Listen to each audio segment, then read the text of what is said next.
नमस्कार, मैं हूं आपके साथ प्रियांशु शर्मा और आप देख रहे हैं Chanakya news India live TV. चलिए रुख करते हैं आज की तमाम खबरों की ओर।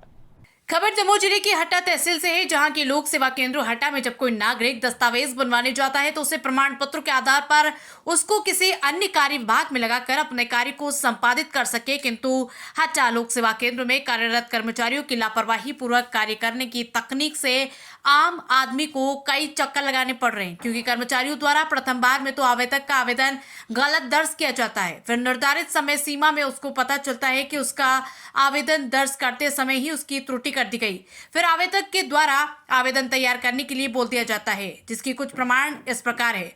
आवेदक प्रीति अहिरवार उनके जाति प्रमाण पत्र में जन्मतिथि सुधार करना था, जिसमें ऑपरेटर द्वारा दस्तावेज के आधार पर नहीं बल्कि स्वयं ही नई जन्मतिथि दर्ज कर दी गई। परिणाम में हुआ कि अनुभाग अधिकारी द्वारा उसे निरस्त कर दिया गया और जन्मतिथि सुधार का आवेदन केवल एक बार ही होता है। दूसरा उदाहरण भरत कुर्मी, जिनका अपनी पुत्री का जन्म प्रमाण पत्र बनवाने के लिए आवेदन दिया गया था। इनके आवेदन को दर्ज करते समय उनके पिता का सरनेम पटेल के स्थान पर प्रजापति कर दिया गया और मोबाइल नंबर भी गड़बड़ कर दिए गए।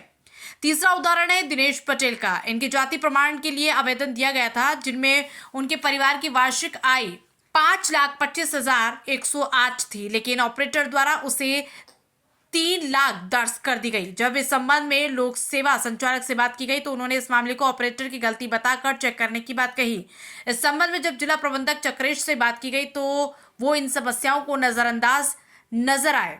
जिला प्रबंधक की बातों से ऐसा प्रतीत होता है कि उनके संरक्षण में ही कार्य किए जा रहे हैं, जबकि सभी त्रुटियां जिनके पंजीयन क्रमांक ऊपर लिखी है वो ऑनलाइन है, जिसे कोई भी समान व्यक्ति भी चेक कर सकता है। अब देखना होगा कि लोक सेवा गारंटी अधिनियम के अंतर्गत अधिकारियों द्वारा इन प्रमाणित गलतियों पर कोई कार्रवाई होगी या फिर कागजी कार्रवाई कर फाइल को दबा दिया जाएगा। दमोह से डॉक्टर एस के पटेल की रिपोर्ट।